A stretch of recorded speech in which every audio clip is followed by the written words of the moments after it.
6. The Father's primacy. With divine selflessness, consummate generosity, the universal Father relinquishes authority and delegates power, but he is still primal. His hand is on the mighty lever of the circumstances of the universal realms. He has reserved all final decisions, and unerringly wields the all-powerful veto scepter of his eternal purpose with unchallengeable authority over the welfare and destiny of the outstretched, whirling, and ever-circling creation.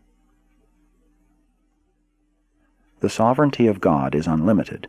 It is the fundamental fact of all creation. The universe was not inevitable.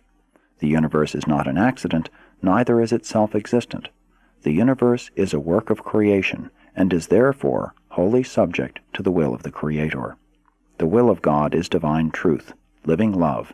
Therefore are the perfecting creations of the evolutionary universes characterized by goodness, nearness to divinity, by potential evil, remoteness from divinity.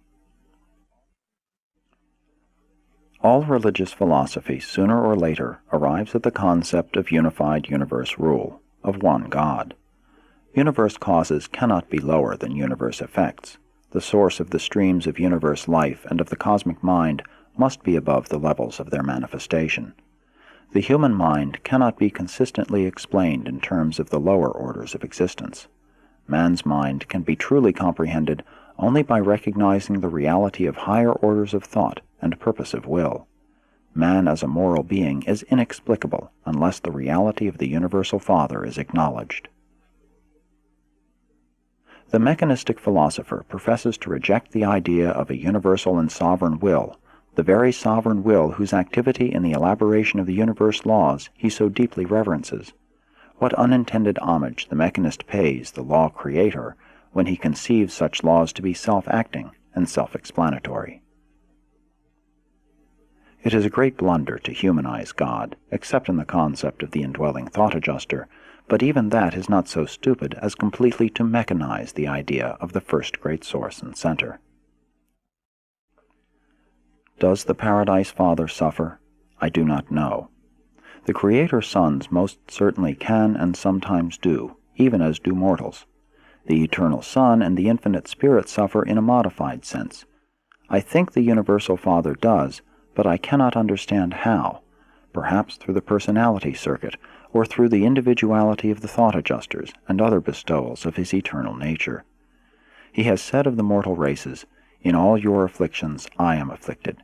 He unquestionably experiences a fatherly and sympathetic understanding. He may truly suffer, but I do not comprehend the nature thereof. The infinite and eternal ruler of the universe of universes is power, form, energy, process, pattern, principle, presence, and idealized reality. But he is more. He is personal.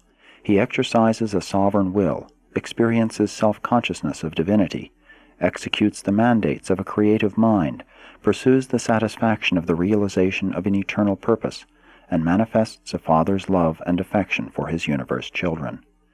And all these more personal traits of the Father can be better understood by observing them as they were revealed in the bestowal life of Michael, your Creator Son, when he was incarnated on Urantia. God the Father loves men. God the Son serves men. God the Spirit inspires the children of the universe to the ever-ascending adventure of finding God the Father by the ways ordained by God the Sons through the ministry of the grace of God the Spirit. Being the divine counselor assigned to the presentation of the revelation of the universal Father, I have continued with this statement of the attributes of deity.